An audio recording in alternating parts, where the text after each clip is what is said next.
por una invitación, Señor poderoso, para que la palabra que vamos a escuchar hoy, sin ninguna duda, impacte nuestras vidas, cambie nuestras mentes, Señor, nos muestre, nos indique el camino. Gracias porque confiamos en tu promesa, que si nosotros tocamos, Señor, tú nos abres, y si nosotros pedimos, Señor, tú nos das. Hoy te pedimos en el nombre de Jesús que tu palabra que envías a nosotros, a nuestros corazones, a nuestras mentes, a uno de nuestros cuerpos, no retorne a ti vacía, Señor, y que cumpla el propósito para el cual tú la has hecho llegar a nosotros. En el nombre de Jesús. Amén. Los invito a que vayamos al Evangelio de Lucas, capítulo 17. Lucas, capítulo 17, y vamos a leer el versículo 1 a el 6. Lucas 17, 1 al 6.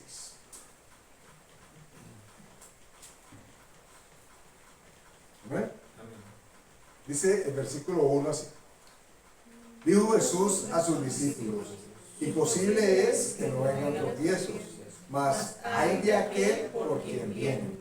Mejor le fuera que se le atase al cuello una piedra de molino y se le arrojase al mar, que hacer tropezar a uno de estos pequeñitos. Mirad por vosotros mismos. Si tu hermano pecare contra ti, repréndele, y si se arrepintiere, perdónale. Y si 7 veces al día pecare contra ti, y 7 veces al día volviere a ti, diciendo, me arrepiento, perdónale. Ahora miren lo que dice el versículo 5. Dijeron los apóstoles al Señor Jesús: aumentanos la fe. Entonces el Señor dijo: si tuvieras fe como un grano de mostaza, podrías decir a este sicómoro: desarráigate y plántate en el mar, y os obedecería.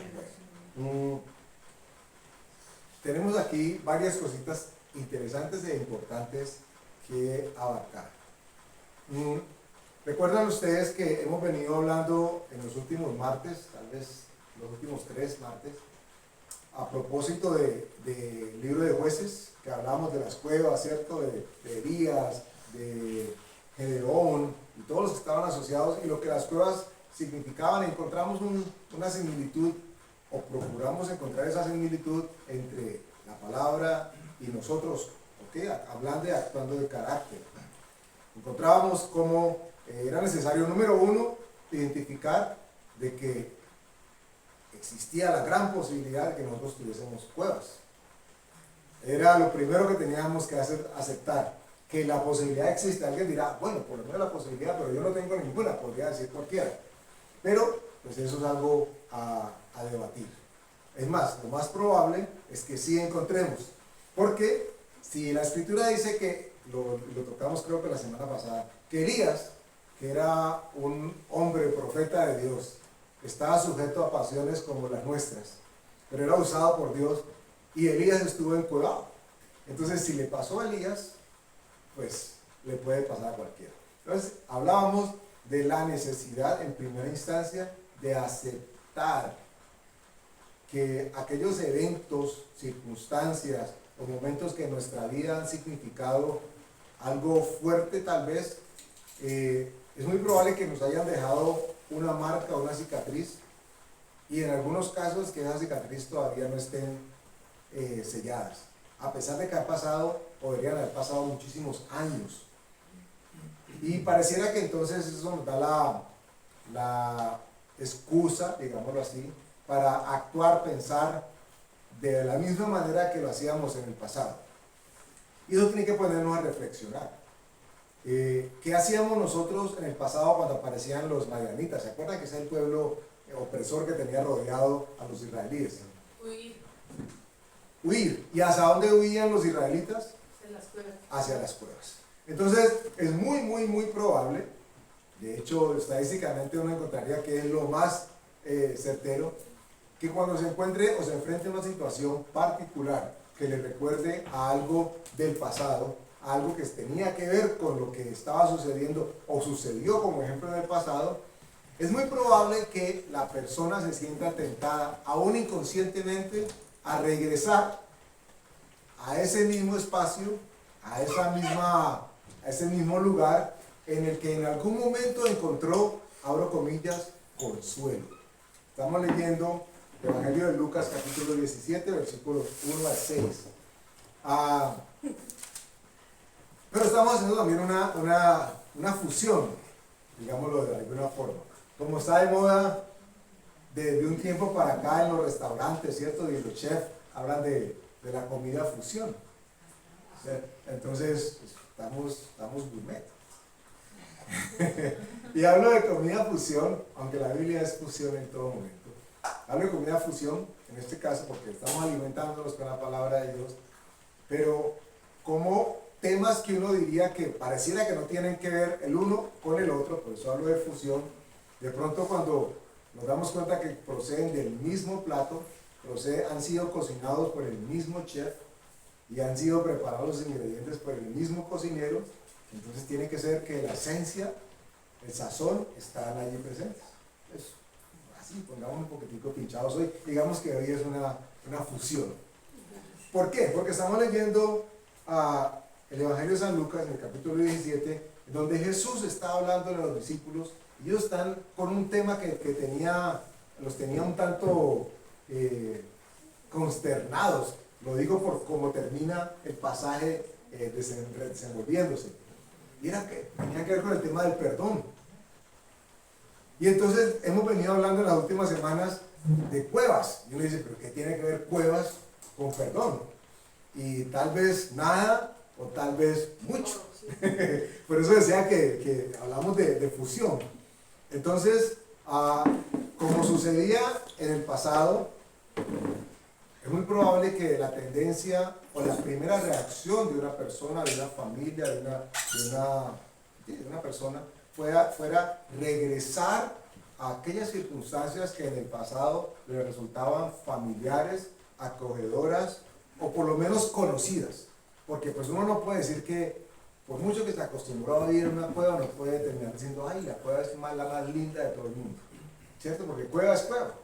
Y recuerden que hablábamos básicamente de 3 categorías que encontrábamos que los israelitas hicieron. ¿Recuerdan ustedes? ¿Las pueden enumerar? Hablaban de cuevas, cavernas y lugares fortificados. ¿Okay? Eso tomar notas paga. Ser pilo paga. ¿Me la repites? Cuevas, cavernas y lugares fortificados.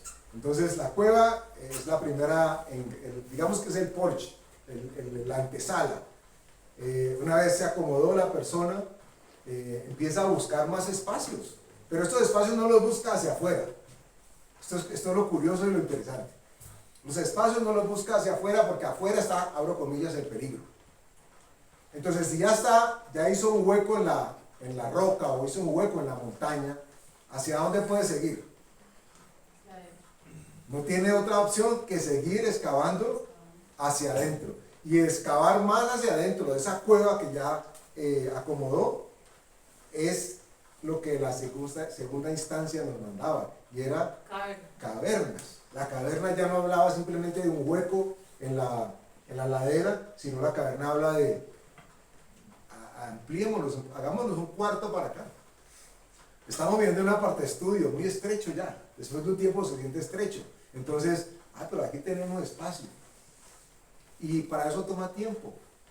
Pero eventualmente va a abrirse el espacio.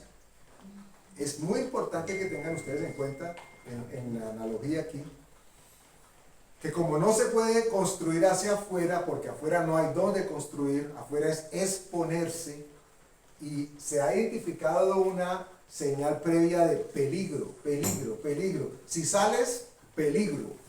Por eso la gente tiende uno utiliza un término muy coloquial que dice que uno se enconcha.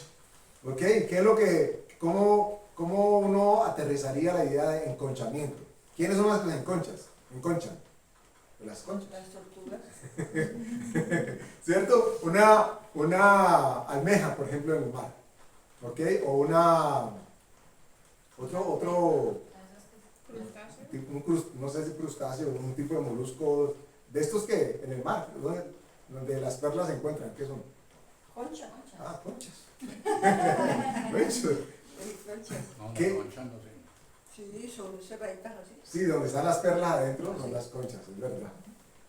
Entonces, imagínense ustedes que el animalito que está vivo, porque uno ve la concha ya dura y uno cree que eso es lo que estuvo en algún momento vivo. En realidad el animalito que es el que mueve la concha es el que está adentro y su aparato de cuidado, de seguridad, es meterse en la concha. Entonces uno por eso usa el término de que se enconcha uno, porque lo que está por fuera de esa concha significa peligro.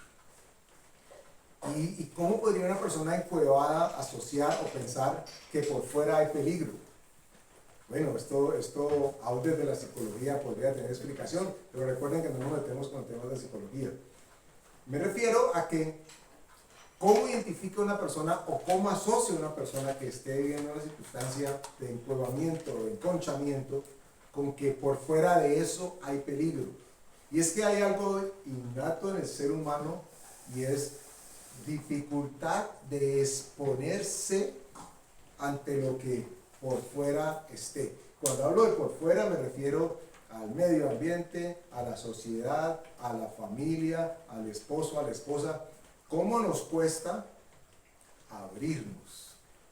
Aún la persona más conversadora, más abierta, sin muchos tapujos, esa persona cuando tenga sus cuevitas, cuando tenga sus cosas, difícilmente va a querer exponerse ante los ojos o la mirada de los demás.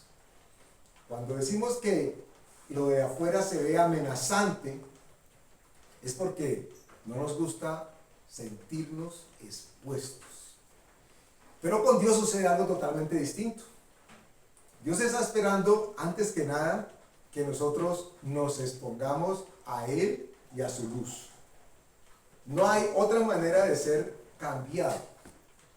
De hecho, la Escritura dice que no se pone una luz o una lámpara debajo de una cama o debajo de un almud, sino que se expone para que ésta alumbre. Cuando nosotros estamos en interacción, en comunión con el Señor, no hay manera de que tengamos para Él secretos, porque gracias a Dios a Él no le podemos tener secretos. Pero noten ustedes que ustedes con Dios, bueno, eso esperaría uno, ¿no? Que con Dios uno pueda ser abierto para decirle lo que piensa, lo que siente. Señor, tuve envidia, tuve rabia, tuve molestia, tengo lo que sea. Uno a Dios seguramente, y debería ser así, ¿no? Uno a Dios le puede decir las cosas. Pero honestamente nos sentimos cómodos diciéndole a otros aquello que le diríamos a Dios acerca de nosotros. No. ¿Cierto que para nada? Porque eso es exponernos, eso es salir, eso es amenazante, el que otros sepan qué pasa por nuestra mente no nos interesa, a no ser que creamos que es muy bueno. Porque aquello que es muy bueno, si eso sí queremos decir y volver a reafirmar. ¿Ya está decir algo? Y si lo decimos, ahí no pensamos, esto lo usan en nuestra contra. Claro. Que uno protege su privacidad. Claro. Con el Señor, pues Él sabe todo. Bueno, y vale la aclaración, gracias Alfonso. Aquí no se trata de que nosotros tengamos que andarle publicando al mundo nuestras intimidades. Aunque el mundo despistado, inclusive algunos dentro de las congregaciones, lo hacen abiertamente y hoy para muchos inclusive es necesidad el hacerlo. Hablo de redes sociales. Conozco personas, compañeros de trabajo o simplemente conocidos que silban y publican. Cierran la puerta y publican. Abren la puerta y publican. De las cosas que uno no se imaginaría, uno diría, pero esta persona no hace sino pensar. Bueno, este tipo de personas no les importa exponerse. Sin embargo, aún ellos consideran que hay cosas que no se pueden decir. Entonces imagínense que si aún el más abierto, abierta, el más cuentón, la más cuentona, se guarda sus reservas, con mucha más razón aquel que no está acostumbrado a decir y a contar y a hablar con las personas. Las cuevas están hechas es para eso, para crear cavidades y que allí haya oportunidad de esconderse, de refugiarse. Las cuevas en algunos casos son utilizadas por los animales como madrigueras y ellos cavan su propia cueva y ahí desarrollan toda su vida. Pero nosotros no estamos llamados a vivir en cuevas. Esto lo hablamos la semana pasada o la anterior, donde el Señor hacía un llamado imperativo y decía, sal, hablando de Elías, le decía, sal de allí, sal de ahí, que ya no más. Ay, pero es que estoy tan cómodo aquí con mi murciélago que me orina y con el murciélago que me respira y estoy tan chévere aquí. Y Dios dice, sal de allí, ¿qué haces allí? ¿Por qué? Y esto es lo peligroso, qué fácil que es acostumbrarse a vivir en la cueva. Y aunque no sea fácil, qué difícil que es considerar la posibilidad de dejar la cueva. Aunque sepamos que es lo correcto que nos conviene hacer. O sea, es difícil enfrentarse a la realidad. Bueno, esa es una manera de verlo, ok. Pero yo diría que más que a la realidad, es a la oportunidad de que uno sea sano de cosas que está guardando, de yugos que todavía está teniendo encima, que ya no nos corresponden. Y es como si Dios estuviera por fuera diciendo, dámela. Y uno allá, no, porque es que sobre esto descanso.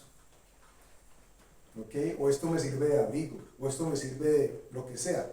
Entonces, en algunos casos, miedo a la realidad, sí.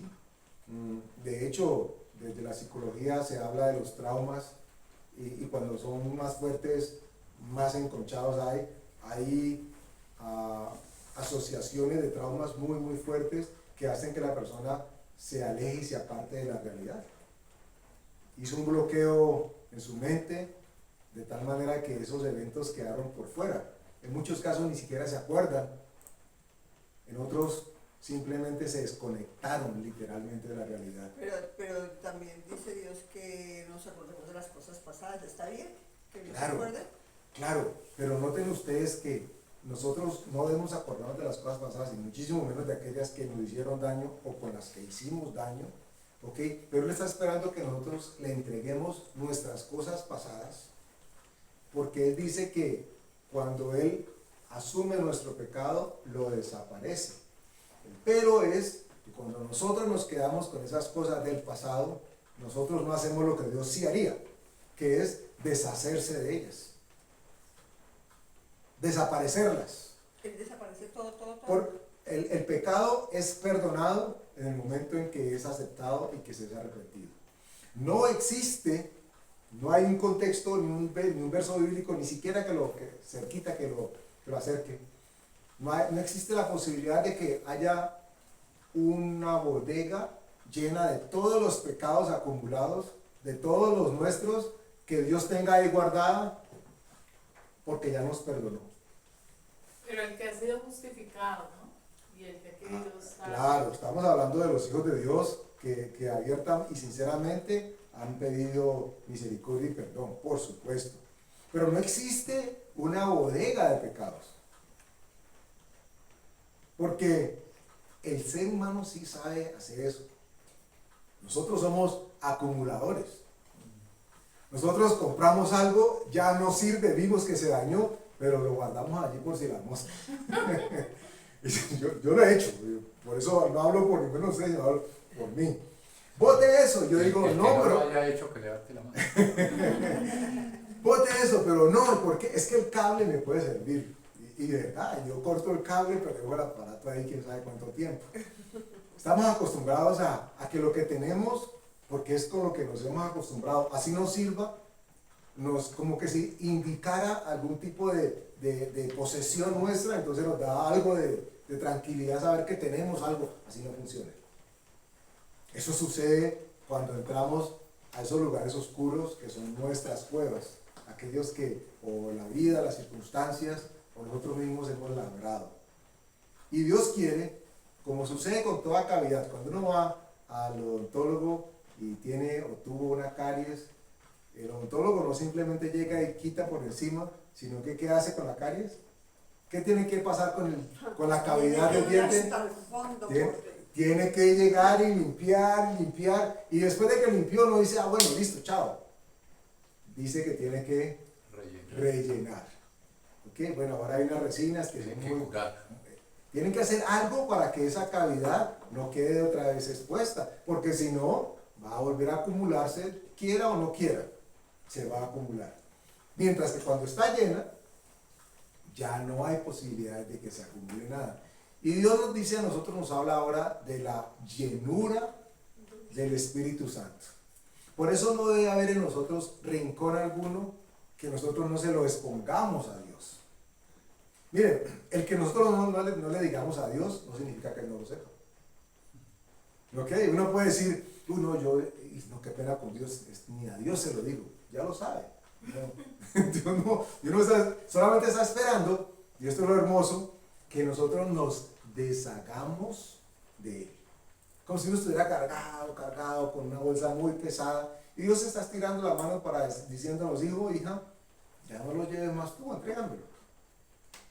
Ahí empezamos nosotros a liberarnos y el Espíritu Santo empieza a actuar en medio y a través de nosotros.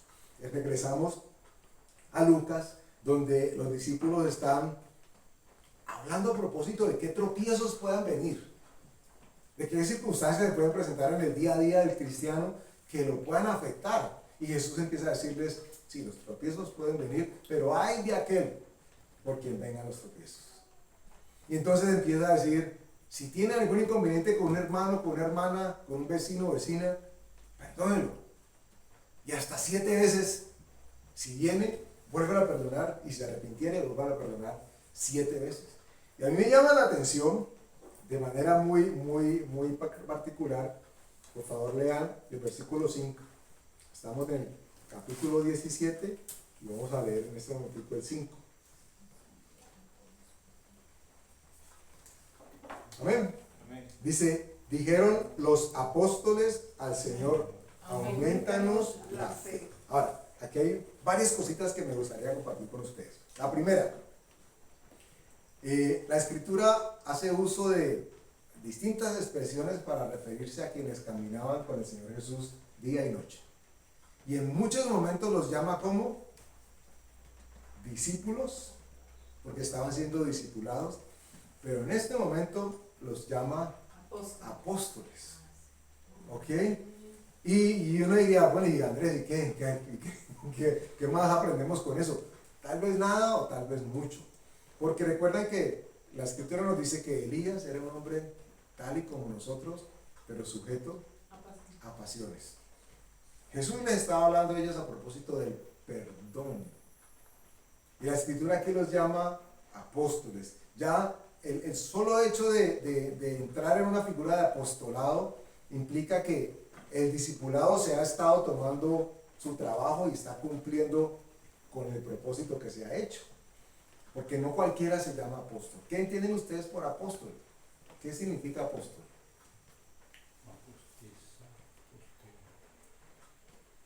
Apóstol. Es de orientar, de dirigir, de... El apóstol es alguien enviado, ¿cierto? Está asociado en la Escritura por texto y contexto a aquellos que predicaban la palabra y establecían iglesias o congregaciones y continuaban. No necesariamente eran pastores, aunque muchos pastoreaban. No necesariamente eran maestros, aunque muchos enseñaban. ¿Ok? Pero la particularidad, lo que los identificaba a los apóstoles, era que las iglesias, como dice la Escritura, se multiplicaban. O sea que ellos iban atrayendo más personas para que recibieran. Y las congregaciones iban naciendo. Eran enviados eran escogidos para este llamado de parte de Dios. Eso parecido a lo que en un tiempo había de los como misioneros.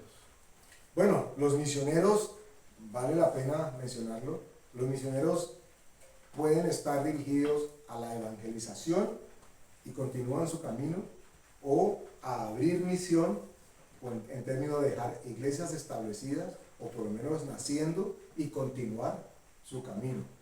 Muchos casos, Van cumpliendo un objetivo. muchos casos se quedaban en una parte, abrían una congregación y se quedaban allí muchísimos años, hasta que años después Dios los llamaba a irse a otra parte, pero esa iglesia había quedado ya, o esa congregación había quedado ya establecida y digamos que fundamentada. La escritura los llama a ellos aquí los apóstoles, pero Jesús les está hablando de algo que tiene que tomar en sus vidas razón, y está hablando de perdón. Y les decía que hoy vamos a tener una especie de mensaje fusión, que pareciera que no tuviese que ver mucho, pero sí, porque si algo toma lugar en una cueva, es que muy fácilmente la falta de perdón o la falta de arrepentimiento cuando nos han pedido o no hemos dado ese perdón, cavara una habitación nueva en una caverna que ha sido construida con el paso del tiempo. Porque necesitamos entender que si no salimos de la cueva, vamos a necesitar espacio cada vez más grande en la cueva. Se va abundando más el pecado de la rabia, del enojo. Todo va a crecer. Les doy un ejemplo sencillo, bíblico. ¿Recuerdan cuando Nehemías está reconstruyendo los muros de Jerusalén? Que dice que empezaron a reconstruir el muro y hubo un momento en que el escombro era tanto que no les permitía continuar construyendo. Entonces imagínense una persona viviendo en la cueva, no sale de la cueva, hace todas sus necesidades en la cueva, todos los desechos los tira a la cueva.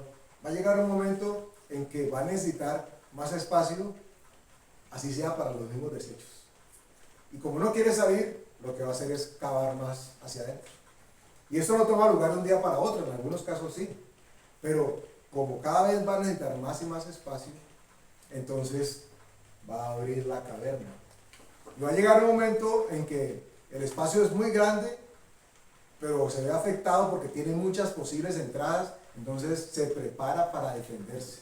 Que era lo que nos contaba ahorita de Anita, que eran cuevas, cavernas y lugares fortificados, para impedir el ingreso del opresor.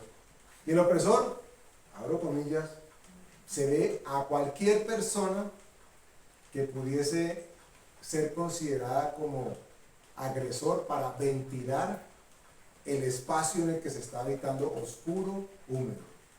Alguien que llegue y diga, ay, pero ¿por qué tan oscuro? Abramos las ventanas. Diga, no, ven así. Prendamos la luz. Ay, no, ven así. Y resulta que cuando el Espíritu Santo viene a nuestras vidas, no hay manera que impidamos que su luz ilumine nuestro camino, de que su presencia llene nuestras vidas. Y casi que Él está diciéndonos, déjame pasar, porque nunca vamos a encontrar una figura del Espíritu Santo importunándonos, invadiéndonos, agrediéndonos. Por eso es que la Escritura habla de que no lo contristemos, porque nunca va a violentar nuestra voluntad. Siempre va a esperar que nosotros digamos, ven Señor Jesús, Espíritu Santo, llénanos. Siempre va a ser así. Aquí, en el versículo 5, dijeron los apóstoles al Señor, aumentanos la fe. Ahora, yo les hago una pregunta. ¿Qué tendría que ver fe con lo que Jesús acababa de decir antes? ¿Recuerdan que dijo antes en el 4? Leanlo para que contextualicemos. 17 veces al día pecaré contra ti, y 7 veces al día volveré a ti. Diciendo, me arrepiento, perdóname. Lo redoblo de nuevo. Y si 7 veces al día pecare contra ti, y 7 veces al día volviere a ti, diciendo, me arrepiento, perdóname. Cuando Jesús acaba de decirle esto a los discípulos, a los apóstoles, ¿cuál es la respuesta de ellos? Aumentar nuestra fe. Ahora, fusión, que tiene que ver, pensaría uno, la fe con lo que Jesús acaba de decir. Pues mucho, Por ejemplo, claro, porque sin fe yo no puedo creer lo que me enseñaron, que perdonar es más benéfico para mí, porque Jesús perdonó, y si Jesús perdonó, yo tengo fe en que Jesús perdonó, entonces yo también perdono. Totalmente de acuerdo. Añadamos algo, vamos a añadir algo más. Existe la gran posibilidad de que cuando una persona me agrede, me lastima, y yo la perdono, yo creo sinceramente en el perdón de esa persona. Pero si viene la segunda vez y me hace exactamente lo mismo, yo acudo a la misericordia de Dios y digo, ay, tengo que perdonarla. Y bueno, la perdono. Y la tercera vez, y la cuarta vez, y la quinta, a la sexta, a la séptima vez, ¿qué es lo que normalmente diríamos nosotros en nuestra humanidad? Ah, no, ya No, lo Ya se perdono. mañó con eso. No pasa nada con esta persona. No hay absolutamente nada que hacer con esta persona. Entonces podríamos entender de otra manera el por qué los apóstoles dicen, aumentanos la fe. ¿La fe para qué? No para creer que las palabras de Jesús eran las apropiadas. La fe para creer que a pesar de que se hubiera arrepentido 7 veces y estuviera listo para pecar la octava vez, aún esa octava vez podría estarlo haciendo de corazón. Y esto es algo que tenemos que tener nosotros muy presente. Porque ¿saben ustedes? Qué difícil es que nos dispongamos para perdonar a una persona hasta 7 veces. Y la escritura lo puso aún más complejo cuando 70 el Señor veces. le dijo hasta 70 veces 7. Pero aquí en este caso, si 7 días vienen. Ahora usted imagínese su esposo, su esposa, amada, querida, su hijo, hija, en fin, la familiar con que comparte, que 7 días venga y lo machaque, y lo machaque, y lo machaque, y lo machaque. Y lo machaque, y usted se levantó y le perdono y no está terminando de decir perdono cuando ya viene la otra agresión. Y de pronto vuelve y vuelve y vuelve y llega un momento en que uno dice, esa persona de arrepentimiento no tiene nada. Y Jesús le estaba diciendo a ellos, hablándoles, y ellos dicen, uy Señor, las cosas así, necesitamos fe, Claro. mucha fe para creer eso. Y miren ustedes lo curioso, a nosotros nos cuesta aceptar la veracidad en la intención de una persona que está en las circunstancias. Pero invirtamos los papeles. Cuando no somos los agredidos, sino que somos los agresores. Allí sí, Queremos que nos perdonen. pero las veces que sea, por favor, no, ahí sí le diríamos a la persona, no 7 veces, hasta 70 veces 7.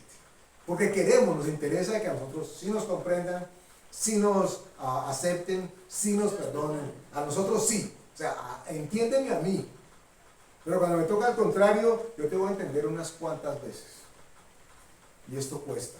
Y normalmente toma lugar cuando hemos abierto un espacio en nuestra mente, en nuestra emoción, en la que acumulamos sentimientos, sensaciones y emociones, que están asociadas al evento. No sé si le ha pasado a usted. Tiene una discusión con su pareja, con su esposo, su esposa o con cualquiera, y usted, aunque no esté en presencia de esta persona, está en el día a día recordando lo que hizo, cómo lo hizo y qué haría usted si lo volviera a hacer. Uno parece que estuviera preparando un caso como para presentarse delante de un juez. Se llena de todos los argumentos. ¿Y saben qué es lo que normalmente sucede cuando esto se da? Que la respuesta que tenemos de manera inmediata no es la que quisiéramos, sino para la que nos hemos preparado. Me explico. Perdoné, pero sigo meditando en lo que me ocasionó molestia. Y estoy pensando en mi esposa que hizo esto, o mi esposo que hizo esto, y estoy en el trabajo y estoy meditando, y si vuelve a hacer lo mismo, ¿yo qué haría? No, es que eso me molestó mucho. Bueno, me va a molestar menos ahora. Pero si me dice algo, yo le digo otra cosa. Y si me mira más o menos así, pues yo voy a esquivarlo, pero estoy pensando en qué podría pasar. ¿Y saben qué es lo que puede pasar? Mucho más sí que no, que si la circunstancia se presenta de nuevo, nuestra reacción va a ser basada en lo que nos hemos preparado para reaccionar. Ya que no se ha perdonado.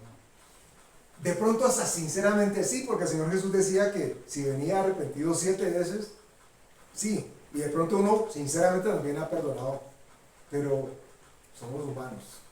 Es ese cuento de que se perdona pero no se olvida. Eso sí es un cuento. ¿Por qué? Por eso hablábamos en un principio que lo que Dios hace con nuestro pecado no es guardarlo. Él no lo guarda, Él se deshace de él. Y esto es el ejemplo que Dios da para que nuestro perdón no esté condicionado a los frutos del arrepentimiento del otro. Nosotros perdonamos y debemos perdonar sí o sí. No si tiene las condiciones, si dio testimonio de que está arrepentido y si dio o no. Porque saben ustedes, el primer, no el único, pero el primer beneficiado de ejercer perdón es uno mismo. El que está libre, el que está suavecito, balsuito y el que está sobre todo bien con Dios, a propósito del perdón, es uno. ¿Cuándo se da cuenta uno de que verdaderamente está entrando en esa tónica del perdón? Cuando no importa que la persona haga lo mismo o lo vuelva a hacer, uno no evoca ni trae emociones asociadas a la molestia que tuvo en el pasado.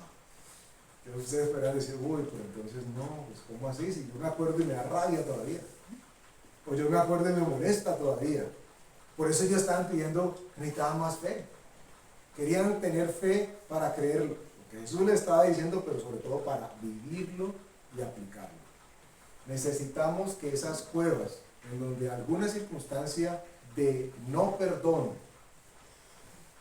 que esté allí acomodadita, imagínense como si fuera el cuadro que se puso en la sala de la cueva. Y está allí colgado, haciendo moñitos, haciendo señas. Pero es necesario que los acojamos y los saquemos. Porque ese espacio que está ocupado, ese cuadro, no va a ser llenado por aquello con que estamos llenando. Me explico. En el ejemplo del diente, de la muela o la cavidad que se quiera rellenar, se puede tener la resina, en el caso de muelas, para rellenarlas. Pero ¿qué tal que se le hubiera caído a la odontóloga un pedacito de vidrio? Se le hubiera quebrado uno de los instrumentos y no se había dado cuenta. Muy extraño, pero digamos que no se hubiera dado cuenta. Y empezó y rellenó y rellenó y rellenó. Y ha pasado. Y ha pasado. Y eso que quedó allí, eventualmente va a hacer estragos. Porque es un pedazo de la cavidad que no fue sanado. Es un pedazo, así todo lo demás esté queriendo sanar, hay un pedazo adentro que no pudo ser lleno completamente. Entonces Dios está esperando de nosotros que nos abramos a Él, primero que todo, y únicamente a Él. Pero como consecuencia de abrirnos a Él, los demás se van a dar cuenta de que estamos siendo ventilados por Él. Hay un ejemplo, perdón que te interrumpa, por ejemplo en los arreglos de las vías. Echan cemento pero dejan un huequito que no lo rellenaron y a los 2-3 meses ese huequito ya es otro hueco. Y el tremendo huecazo.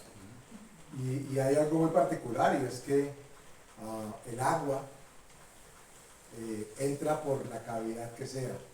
Y si es agua con caída, con pendiente, y si tiene mugre, peor todavía. Bueno, que no tenga mugre, el agua va a hacer estragos. Totalmente válida la observación. Necesitamos despejar esos espacios para que cuando venga el consolador, el que va a limpiar, el que nos va a mostrar y llevar a toda verdad, no encuentre espacios que nosotros no hemos permitido tocar. No, aquí no se trata de pedir que nos expongamos al público. Aquí se trata de recordar que nos podemos exponer a Dios. Y cuando nos exponemos a Dios, Él permite que su obra se vea reflejada en el público, si quieren ponerlo así. Los demás se van a ver beneficiados. Alguien podría decir, ay no, como los demás se benefician, entonces no hago nada. Ese es egoísmo rampante. Las cuevas y los lugares oscuros no han sido hechos para nosotros que somos hijos de luz. No hay manera de que teniendo luz en nosotros podamos no brillar en la oscuridad. Por eso el Espíritu Santo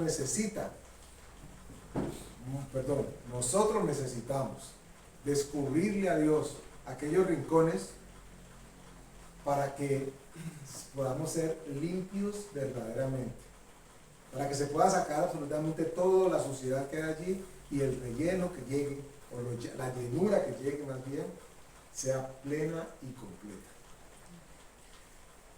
Andresito, esa parte es muy bonita del tema de hoy y yo experimenté, pues no, ¿cómo decirlo? Se podría decir experimenté o viví lo que es el perdón y me acuerdo mucho de un versículo que Dios me regaló cuando lo estaba haciendo. Okay. Que fue en Isaías 65:17, que dice, porque aquí que yo crearé nuevos cielos y nueva tierra, y de lo primero no habrá memoria ni más tendrá pensamientos. Ese versículo fue para mí la base para perdonar y no acordarme más del tema, de lo que estaba viviendo, porque ya el Señor me había prometido que iba a crear nuevo cielo y nueva tierra y que eso más no vendría más a mis pensamientos. Y allí esa fue la manera de salir de esa cueva. Amén, perfectamente. Es que cuando llega la luz, la oscuridad se va. Es más, la física plantea que la oscuridad no existe, lo que hay es ausencia de luz.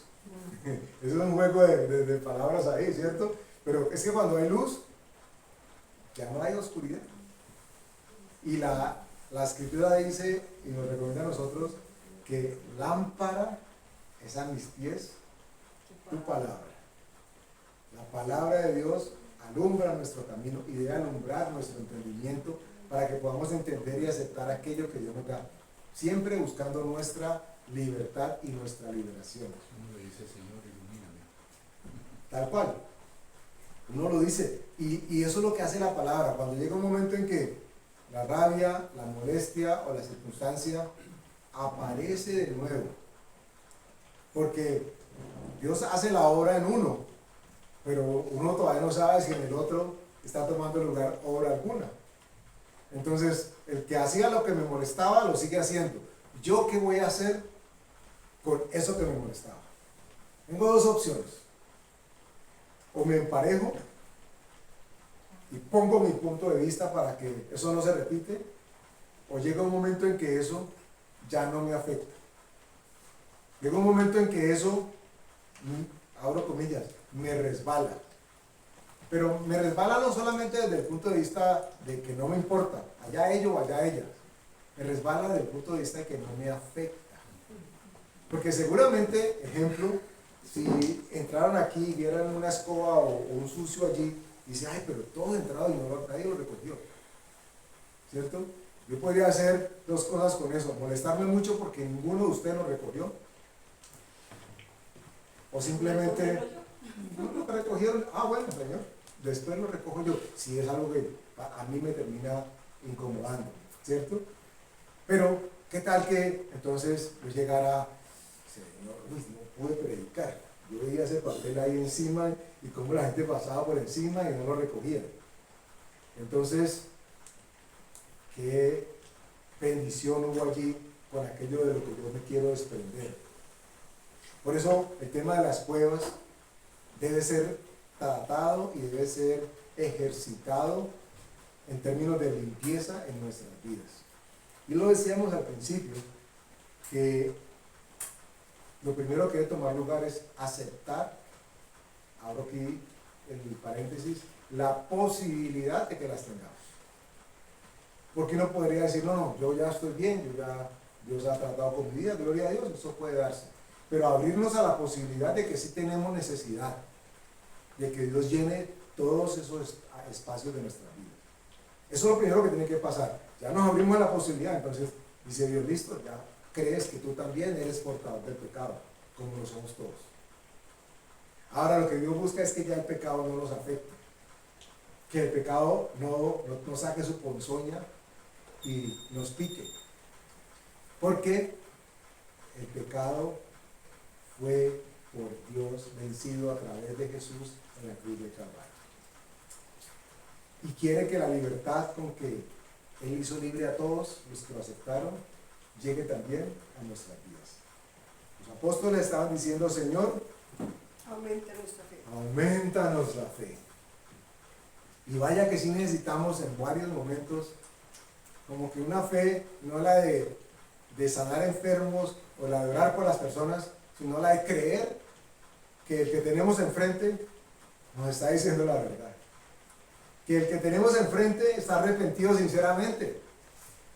Que el que tenemos enfrente dijo que se arrepentía porque en realidad lo sintió. Así a los 5 minutos después vuelve y salga con otra patanería. Porque eso es lo que está diciéndole Jesús a ellos. Si se arrepintiere y viniera a ti 7 veces, 7 veces lo vas a Eso era perdonar. porque iba a suceder. O sea, claro, ya Jesús lo sabía. Ya lo sabía, por supuesto, ya lo sabía. Y termina diciendo algo muy hermoso. Versículo 6 estamos. Entonces el Señor dijo: si tuvierais fe como un grano de mostaza, podrías decir a este sicómoro: desarráigate y plántate en el mar, y os obedecería. El sicómoro es un árbol grande. En algunos casos dice la literatura de la región que era menospreciado, no era muy, no les gustaba mucho. Pero aquí Jesús hace uso de unas expresiones importantes, que dice que a ese sicómoro le dice: desarráigate. Desarráigate es: saca la raíz, la que ya está alimentándose y está produciendo. Desarráigate. Y a mí me llamó mucho la atención de que no solamente da la instrucción de desarraigar, sino que aquello que desarraigó lo lleva a una parte y lo lleva al mar. Siempre hemos hablado que la Escritura, cuando habla de piedras, de rocas, de agua, hace una comparación, una similitud con la palabra de Dios. Entonces imagínese usted esta escena. Desarraigó el árbol seguramente de dificultad, y está levantándolo, sacudiéndolo, y ahora ¿qué va a hacer con él? Lo lleva a la palabra de Dios. Lo lleva cautivo a la obediencia a Cristo. Y en la palabra va a ser sanado y va a ser restaurado. Y las aguas van a producir ahora para que verdaderamente hayan frutos. No para volver a sembrar aquello que se desarraigó, pero para que sea sanado aún los espacios que quedaron en las cavidades en donde antes estaban las raíces. Cuando el agua llega a una cavidad como esta, llega a todos los lugares. Absolutamente a todos. Si por el conducto donde se mueve el agua hay una pequeña grieta, una pequeña fractura, tarde o temprano el agua va a filtrarse y va a llenar la pared del lado que no se ve. Porque es imposible que la palabra de Dios, si nosotros le invitamos y abrimos las puertas, es imposible que no llene todos los lugares a los que Dios ha determinado que llene. Es imposible que no pase. Por eso necesitamos que sea la palabra de Dios, dice, que la pongan en el mar, es decir, que permitamos que seamos inundados y llenos por la palabra. Imagínense ustedes, en el caso del desarraigue, cuando ustedes sacan una mata de raíz, queda el espacio de la raíz, ¿cierto? Y si está en una matera y usted cogió agua y le echó agua hasta que más no pudo, el sitio donde antes estaban las raíces se llena ahora con esta agua. Y si usted omitió, se le olvidó hacer el hueco a la matera para que saliera el agua, pues inundó completamente la matera. Es decir, que el agua llega a todas partes. El agua tiene que limpiarnos y tiene que lavarnos. La palabra es la que nos limpia y es la que nos lava. Aún la misma cueva, cuando es llena, es inundada por el amor de Dios. Y una vez llena, podemos salir. Porque estando en una cavidad que está inundada, ya no nos sentimos cómodos. Una vez que la luz del Señor viene a nuestras vidas, ya la oscuridad no nos agrada. Ya distinguimos, hacemos diferencia entre aquello que es claro y aquello que es oscuro. Y ya no queremos la oscuridad. Bueno, eso es lo que debería suceder en la mente de todos nosotros con el Señor restaurando nuestras vidas. Cuando conocemos de Dios y lo que Él quiere y cómo Él quiere, cada vez queremos menos lo que el mundo oscuro ofrece y nos vende. Ya tenemos acceso a la luz y podemos identificar aquello que es de Dios y que no es de Dios. Las cuevas deben permitir, nosotros debemos abrir las cuevas para que la luz del Señor entre, inunde, sane, lave, limpie y selle. Sellantes, estamos en la clase de odontología. Hay un punto hasta donde todavía a uno le ponen sellar, bueno, a uno no, a mí ya no, pero a los jóvenes sobre todo que han tenido sus piezas dentales sin tocar, todavía les ponen sellante. ¿Qué hace el sellante? Protege, impermeabiliza, ¿cierto? Sella, literalmente. El Espíritu Santo, dice la Escritura, que nosotros somos sellados por el Espíritu Santo. Cuando el pueblo de Israel fue a salir de Egipto, los dinteles de sus casas recibieron básicamente un sello con la sangre del Señor Jesús. Las cuevas, una vez desocupadas, deben de ser selladas. Es una manera de decir, ya aquí estuve, aquí no quiero volver. Y no deberíamos volver, por lo menos no deberíamos querer volver.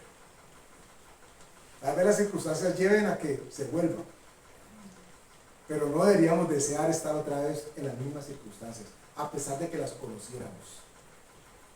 Porque de allí es que Dios nos ha querido sacar. Los discípulos, y con esto vamos cerrando entonces, dice, aumentanos la fe. Ya sabemos que aquí no estaban hablando de la fe para evangelizar ni para sanar enfermos. Aquí tenía que ver con una fe sobrenatural. Para sostenernos. Para perdonar y para ser perdonadas. Para sellar. Para dar perdón y para recibir perdón. Porque, insisto, somos rápidos para pedir que a nosotros nos comprendan y nos entiendan.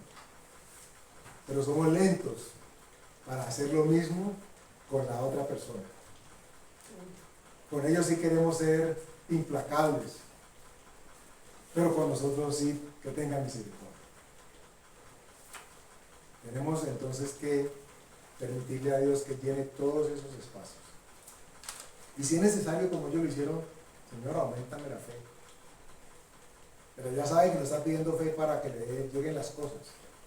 Está pidiendo fe para creerle al otro cuando le dice que lo perdone y usted ya no le cree en el perdón. Ahora, esto no significa de que entonces uno ande por la vida así como medio lelo, creyéndole a todo el mundo que le diga cualquier cosa. Pero lo que esa persona diga o haga ya no va a afectar mi vida. Ya no va a producir rencor, rabia, molestia en mi vida. Y en el momento en que eso tome lugar, yo me puedo declarar libre de lo que la otra persona genera en mí. ¿Que es fácil? Seguramente en algunas cosas sí, en otras no tanto. Pero que necesitamos empezar a caminar ese camino, tenemos que hacerlo. Nos conviene, nos hace estar más ligeritos y mucho mejor alimentados espiritualmente. ¿Amén? Vamos a darle gracias a Dios. Padre, la fe que tus discípulos, tus apóstoles pedían, estaba asociada en este pasaje, Señor, a perdonar y tal vez a entender lo que era el perdón. Porque tú nos permites asociar la palabra que has venido compartiéndonos a propósito de no guardar espacios en nuestras vidas para nada que nos aparte de ti o nada que signifique oscuridad de nuestras vidas. Aumentanos la fe, Señor, para creer que tú eres poderoso para llegar a cada rincón de nuestro ser, sanar, limpiar y sellar nuestras heridas, Señor. Gracias, Padre, no importa la circunstancia que hubiésemos vivido en el pasado. Tu Espíritu Santo nos promete traernos a la verdad y llenar nuestras vidas. Te damos gracias en el nombre poderoso de Jesús. Amén.